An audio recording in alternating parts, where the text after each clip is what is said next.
Nah, tapi apa sih faktor dari anak-anak tuh memberikan perilaku atau memunculkan perilaku tuh yang maladaptif?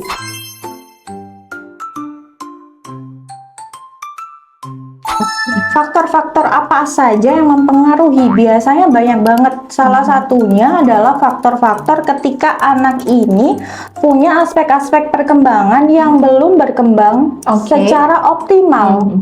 Sehingga apa? Kalau anak-anak atau kita bahkan kita belum berkembang secara optimal, secara otomatis dalam perilaku kita, dalam aktivitas kita sehari-hari, kita juga akan mengalami mungkin kesulitan-kesulitan atau gangguan-gangguan tertentu. Kayak gitu, Miss Lia. Perkembangan apa sih yang terganggu sebenarnya sampai dia membuat ada perilaku maladaptif?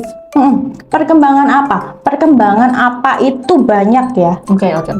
Terutama nih sebagai aku pasti terapis nih, pasti banyak banget problem-problem anak yang demikian, yang memiliki perilaku demikian itu biasanya punya problem di perkembangan sensorinya, perkembangan bahasanya, perkembangan bahkan sosial dan emosinya juga akan berpengaruh di sana.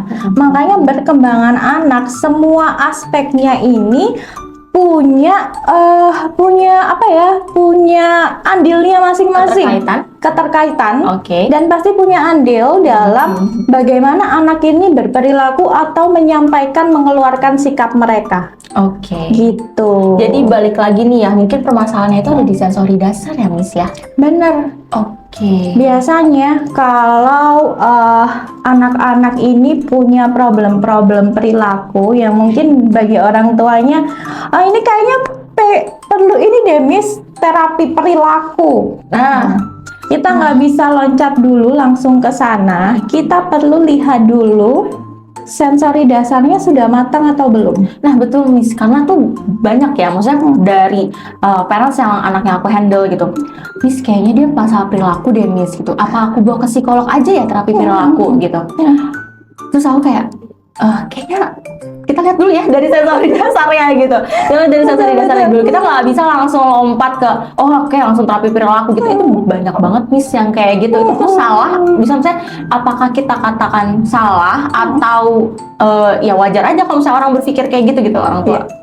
Sebenarnya wajar banget ya, Miss, kalau orang tua tuh berpikir bahwa anaknya masalah perilaku berarti terapinya terapi perilaku nih. Itu wajar banget, soalnya dari nama terapinya aja kita bisa langsung menggambarkan ya. Masalah perilaku ya udah terapi perilaku gitu. Sama kayak masalahnya ada di bahasa bicara, terapinya terapi bicara. Padahal masalah-masalah tersebut biasanya kita harus ambil dulu dasarnya, problemnya ada di mana. Biasanya paling sering problem itu pasti ada di masalah sensori dasar. Makanya pasti harus ada diarahin ke sensori integrasi dulu. Jadi meskipun kadang parents sudah konsultasi sama psikolog atau DSA juga, kadang bakalan ada diarahin juga untuk tetap ada terapi sensorinya, sensori integrasi. Selain mungkin ada tambahan dengan terapi bicara atau dengan ada tambahan terapi behavior atau perilaku, tapi pasti biasanya dasarnya dulu ini yang akan dievaluasi atau dilihat gitu.